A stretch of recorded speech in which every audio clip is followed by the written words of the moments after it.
I want to talk about the differences between the different sizes of HMOs, because a lot of people ask me, where should I start? Should I start with a 3 or a 4 bed HMO, which is smaller, perhaps a bit easier to refurb and cheaper to buy? Or do I throw myself in and go for a bigger HMO where I'm more likely to get a commercial conversion and get my money out?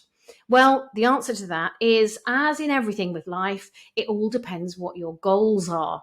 If your goal is to recycle your cash, then you've got to be looking for a project where you can put the money in, you can do a refurb, and then you can take the money out at the end. So I put together this very handy HMO comparison chart, and I'll put a link at the bottom so that you can download this at your leisure and have a study of it. Every single person who invests in HMOs has got a different goal in mind. It might be to make enough money so you get out of your job. It might be enough money just to give yourself a bit of extra cash, or you might want to be building up a retirement fund for your pension. If you have a goal that is to release enough money so that you can give up your job and become financially free, then recycling your cash is going to be the best way to do this. But I've known many people who've created fantastic HMO portfolios by focusing on the smaller end of the market too. They've had to leave some money in, but what they've been able to do is use investor finance as a backstop. And that's another strategy that I think is really useful to learn about. If you look at this chart that I've created, you'll see here what the benefits are of investing in smaller HMOs versus the benefits of buying a larger property and creating a larger HMO.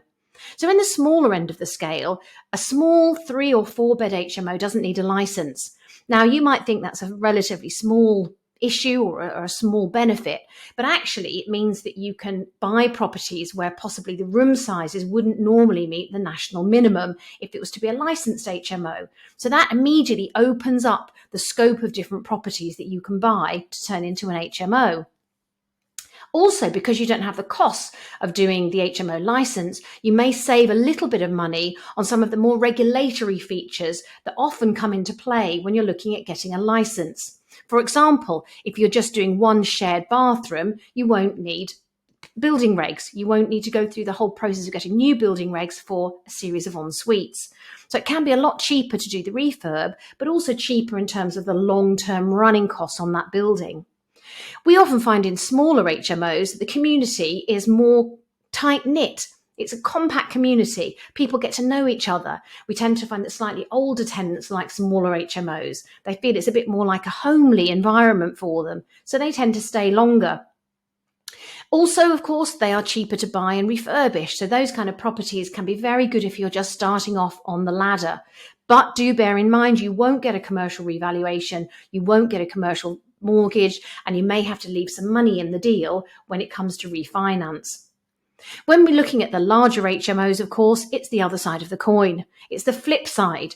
Yes, you may get a commercial valuation. In fact, on anything where you've had to get planning permission, that is very, very likely that you will get a commercial valuation. But you need to make sure that you've got enough money for the refurb. You may well need to get planning permission. You will if it's more than 7 beds, because you'll need sui generis planning permission.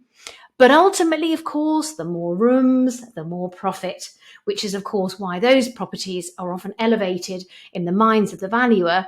And that's, of course, where you get higher values, higher commercial values, and you can more likely get your money out of those kind of deals. There are pros and cons to both. I would recommend that you sit and weigh up where it is you want to invest, how much money you've got to start with, what your end goal is in doing HMOs in the first place, and also think about how important it is for you to be able to use your current expertise and knowledge. If you're not very experienced in property development, you might decide to start with a less risky project, a smaller HMO, just to get started, to test the waters, as it were. But as time goes on, you might decide to move up to the bigger, higher end.